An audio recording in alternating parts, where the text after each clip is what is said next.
नमस्कार. तर आज आपण सायटिका पेन जो आहे, सायटिका वेदना जी होते. बऱ्याचदा आपण ऐकलं असेल, की सायटिका पेन हा मला होतोय किंवा सायटिकाचा त्रास हा मला होतोय. तुम्ही ऐकलं असेलच. नेमकं सायटिका आहे तरी काय? आणि हा सायटिका पेन, हा सायटिकाचा त्रास कसा होतो आणि का होतो? याविषयी आपण आज व्हिडिओमध्ये पूर्ण माहिती घेणार आहोतच. त्याचबरोबर यासाठी योगासने कशी उपयुक्त ठरतात, ते सुद्धा आज आपण पाहणार आहोत. तर नमस्कार मंडळींनो, तुमचं पुन्हा एकदा स्वागत आहे आपल्या YouTube चॅनलवरती. तर सायटिका म्हणजे काय ते जाणून घेऊया.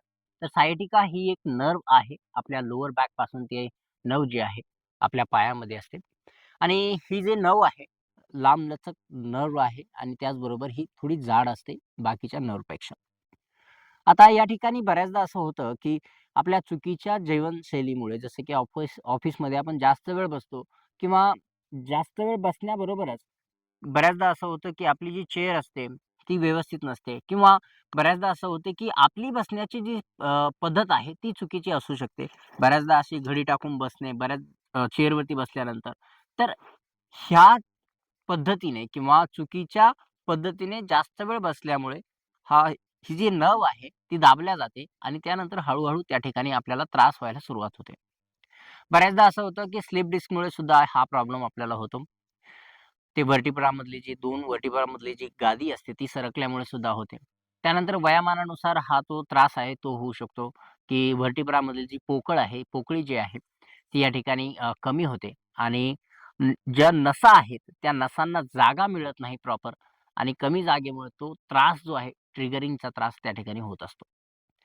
तर अशी विविध कारणं आहेत या ठिकाणी आणि ही जी सायटिका नर्व्ह आहे, नस आहे ही जी नस आहे दबल्यामुळे काय होतं, की आपल्याला कमरेपासून, आपल्या नितंबापासून, हिप्सपासून जे आहे, या ठिकाणी बघू शकता.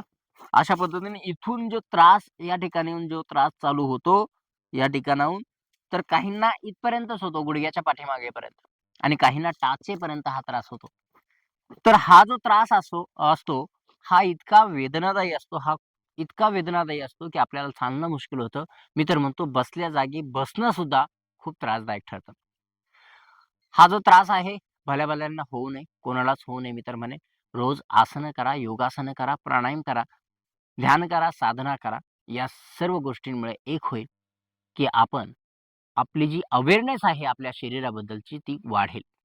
कारण बऱ्याचदा असं होतं, की हे असे जे त्रास असतात, ते अवेअरनेस नसल्यामुळे होतात. कारण आपण अशा ठिकाणी असं असं बसलोय. आता मी जर असं बसलो, पाठ वाकडी करून, जर मला याचं ध्यानच नाही, भानच नाही, की मी असं बसतोय म्हणून, तर काय होईल? हा कालांतराने त्रास वाढत जाईल. पाठदुखी होईल मला, खांद्यांचा त्रास होईल. तर ध्यान केल्यामुळे, प्राणायाम केल्यामुळे आपली अवेअरनेस वाढते आणि अवेअरनेस वाढल्यामुळे आपलं शरीराकडे जे आहे जास्त लक्ष जायला लागतं. ओके, हा भाग नंतरचा आहे. सगळ्यात महत्त्वाचं म्हणजे सायटिका काय आहे हे तुम्हाला समजलेलं आहे आणि सायटिकामध्ये हा जो त्रास आहे तो खूप जास्त होतो. आपल्या हिप्सपासून ते पायाच्या टाचांपर्यंत हा त्रास होत असतो.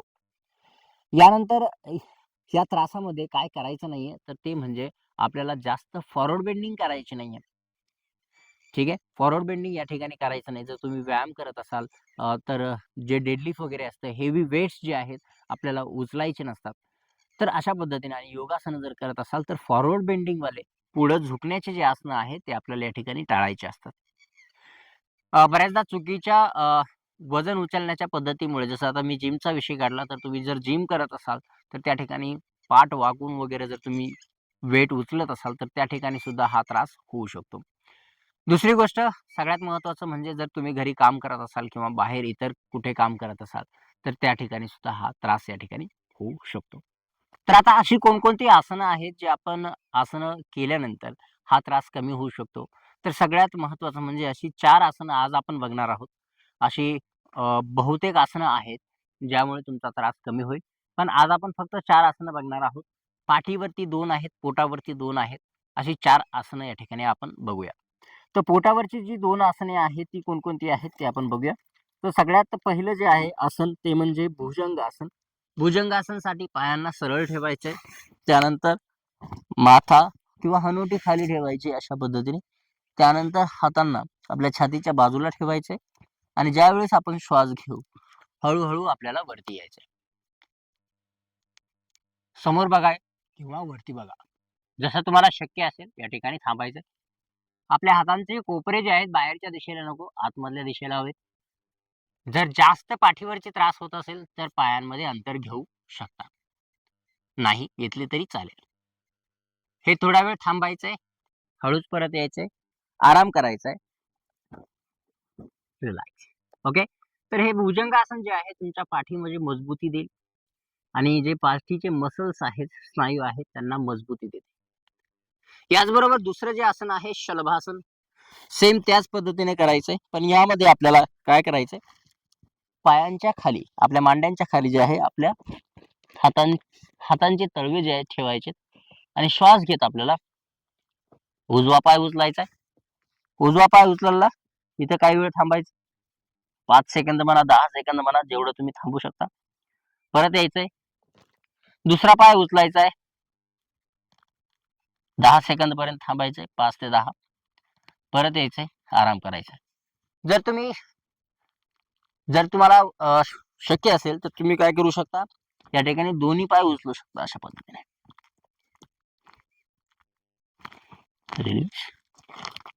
हात काढायचे आणि आराम करायचा. अशी 2 आसनं आहेत, भुजंगासन आणि शलभासन, जी पोटावरती आहेत आणि पोटावरची आसनं ही आपल्याला करायची 2. यानंतर जे तिसरं जे आसन आहे ते आसन आहे पाठीवरचं.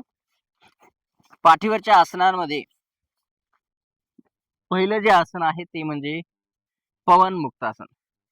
पवन मुक्तासनसाठी जे आहे आपल्याला दोन्ही पाय फोल्ड करायचे, गुडघ्यांना आपल्याकडे घ्यायचंय, बोटांना एकमेकांमध्ये इंटरलॉक करायचंय आणि आपले जे गुडघे आहेत आपल्याकडे खेचायचे. जर शक्य असेल तुम्हाला तर आपली हनुवटी जी आहे अशा पद्धतीने वरती आणायची. इथे थांबायचं काही वेळ, वापस यायचं 10 सेकंदानंतर किंवा 5 सेकंदानंतर. हात सोडायचे, पाय सरळ करून खाली ठेवायचे. जर दोन्ही पायांनी जर आपल्याला पकड बनत नसेल किंवा दोन्ही पायांनी शक्य नसेल तर एक पाय फोल्ड करायचा आहे, आपल्याकडे खेचायचा आहे, वरती यायचं. त्याच पद्धतीने दुसऱ्या पायाने सुद्धा करायचंय. जर समजा हे पवन मुक्तासन आहे, हे समजा एका पायाने, दोन्ही पायाने जमत नसेल तर एका पायाने तुम्ही या ठिकाणी करू शकता.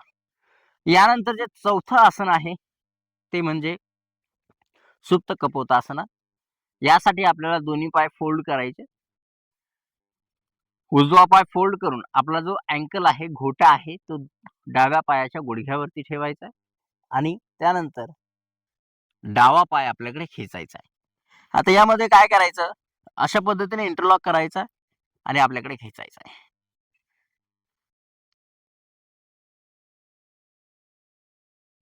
रिलीज करायचा हात, पाय खाली ठेवायचे, आराम करायचा आहे. त्याच पद्धतीने दुसऱ्या बाजूने करायचंय.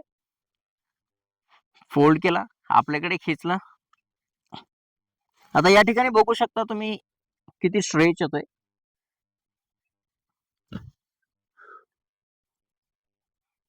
परत यायचंय, आराम करायचा, रिलॅक्स.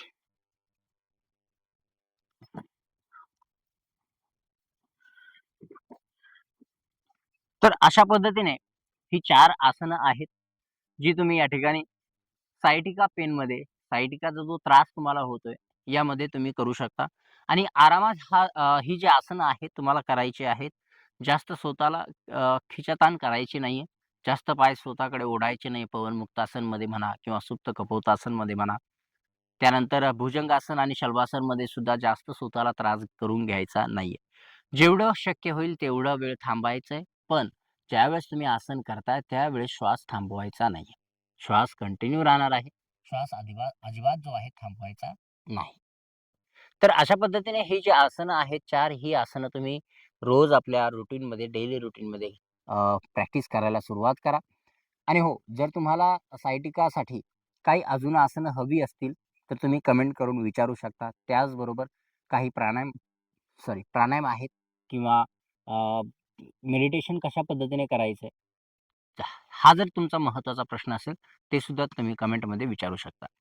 तर आता भेटूया पुढच्या व्हिडिओमध्ये. तोपर्यंत धन्यवाद.